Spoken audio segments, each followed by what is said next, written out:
And I tell you what a sports day it was back in 1994. A man who was part of that, our own Jeff Van Gundy. He was an assistant coach on the Knicks staff back then. So it's Rockets-Knicks, Game 5, NBA Finals going on during the O.J. Simpson car chase. Coach, what do you remember most about that night? Well, obviously, we had a must-win situation, and we did win. But you could tell something was up with people leaving and coming back. The crowd was not nearly as raucous as a Madison Square Garden playoff game usually was. And right after the game, we found out about the Simpson chase. And, obviously didn't know much about it during the game, but after the game, everybody was well informed. And it just goes to show the difference in eras. When you're talking about now, fans would have had the social media and everything at their fingertips to be able to see what was going on. I'm sure at that point something would have been passed to you. It was a surreal scene on that night. It's also going to be kind of a surreal scene when the NBA returns to play in Orlando next month. The NBA detailed testing protocols and guidelines for off-time activities. I'm curious, what impact will this have on teams that are going to be chasing that championship? Well, I think it's going to be fascinating to watch the mental toll it takes on teams.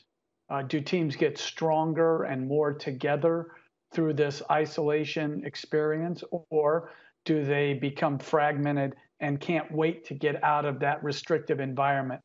I think all teams, particularly the championship level teams that are going to have to be there for 3 months, they're going to have planned activities. They're going to do all of the things that they can do.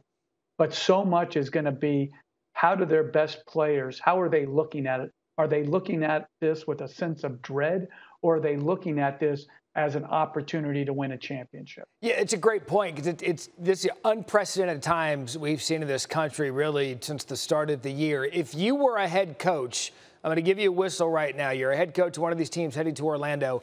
How would you go about in two parts? One, with your star players, and two, with your entire roster?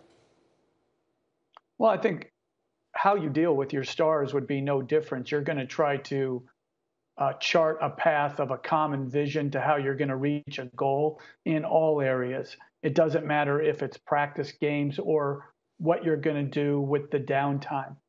I think all teams are going to try to take up more of their players' times, but I think they have to be really concerned with trying to do too much, interject themselves too much into their downtime as well. So I think that's going to be interesting. I think for the whole roster, you're just going to have to make sure, as you always do, that you check in with each player on a daily basis. It doesn't have to be for a long period of time, but even for a shorter period of time, to try to get a handle on where they are game-wise, where they are team-wise, and also where they are with the mental hurdles that are going to face them each and every day while they're in this restrictive environment. And we're talking about a 100-year pandemic here with the coronavirus. This just happens to be colliding as well with players wanting to take action with social injustices, forming a players' coalition. So you're a head coach again. What and how are you addressing these particular issues with your team? Well, I think you have to do it just like you would do with any issue that comes up within a season. You have to deal with it directly and honestly.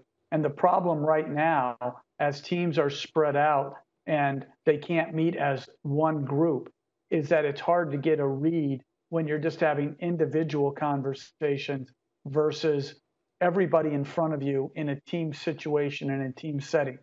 I think the more that occurs, the better feel as a head coach you get for how the group wants to move forward. And again, as long as you're direct, you're honest, and you're forthcoming, I think communication has already been established from past communications. And if those traits serve you well, they'll serve you well in this situation going forward. And it will be telling and interesting to see how this confined environment perhaps lends itself to a conversation with all of the players and teams staying in and around that Disney World area, which I would bet Jeff Van Gundy brings a mean ping pong game. Is that where I would find you in the off time? I will be on the rides if I can be. I love Disney. Like, you can't give me that. Like, when the fast pass, what a brilliant invention. I would try to snag a fast pass for all the rides and spend all my time in the happiest place in the world. Fast pass Van Gundy with some Mickey ears. I'd love to see it, Coach. We appreciate your time this afternoon. Look forward to catching up again soon. All right, take care, guys. Thanks for watching ESPN on YouTube. For live streaming sports and premium content, subscribe to ESPN+.